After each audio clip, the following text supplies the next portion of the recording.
আমাদের শরীরে কোথাও পুড়ে গেলে আপনি কি করবেন? হঠাৎ করে বাসাবাড়িতে পুড়ে গেলে কি করবেন? প্রথম কথা হলো, পুড়ে যাওয়ার পরপরই আপনার যে কারণে পুড়ে যাচ্ছে ওই কারণটা বন্ধ করতে হবে।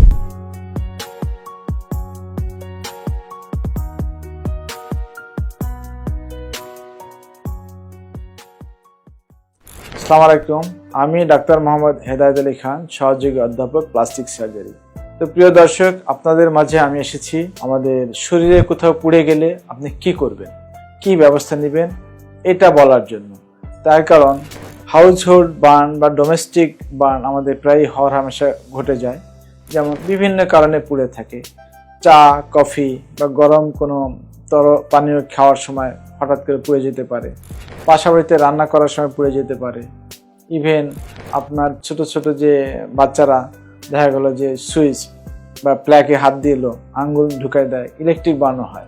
ইভেন বাসাবাড়িতে বড় ধরনের ইলেকট্রিক বার্নও হয় যদি ওইরকম কোনো শর্ট সার্কিট বা কোনো সমস্যা হয়। তো আমি ওই বিষয়ে যাব না। আমি যাচ্ছি যে হঠাৎ করে বাসাবাড়িতে পুড়ে গেলে কি করবেন, যেটা বেশিরভাগ ক্ষেত্রে ঘটে। গরম পানিতে পুড়ে যাওয়া, চা কফিতে পুড়ে যাওয়া, গরম তেলে পুড়ে যাওয়া। প্রথম কথা হলো, পুড়ে যাওয়ার পরপরই আপনার যে কারণে পুড়ে যাচ্ছে ওই কারণটা বন্ধ করতে হবে। আর পুড়ে যাওয়ার স্থানে প্রথমে আপনারা কি করবেন, স্বাভাবিক তাপমাত্রার পানি, ট্যাপ ওয়াটার যেটাকে বলি, এই পানি মিনিমাম অন্তত আধা ঘন্টা 20 মিনিট থেকে 30 মিনিট পানি ঢালবেন এবং অন্য কিছু না। এবং আমাদের অভিজ্ঞতা থেকে বলি যে পোড়ার পরে অনেক কিছু করে মানুষ, পেস্ট লাগায়, ডিম ভেঙে দেয়, বিভিন্ন ধরনের সলিউশন পোড়া জায়গায়, এতে অনেক সমস্যা হয়।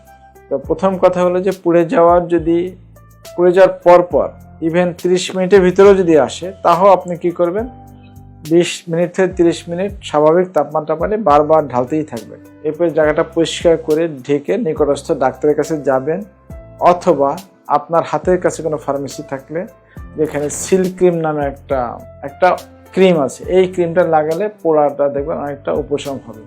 এটা নিয়ে তারপরে আপনি ডাক্তারের কাছে যাবেন। যে কোনো ডাক্তারের কাছে গেলে তারা একটা ইনিশিয়াল ম্যানেজমেন্ট দিবে। আর এটা যদি বেশি সমস্যা হয় তাহলে তারা অবশ্যই একজন প্লাস্টিক সার্জনের কাছে আপনাকে পাঠাবে, আপনি যাবেন। ধন্যবাদ।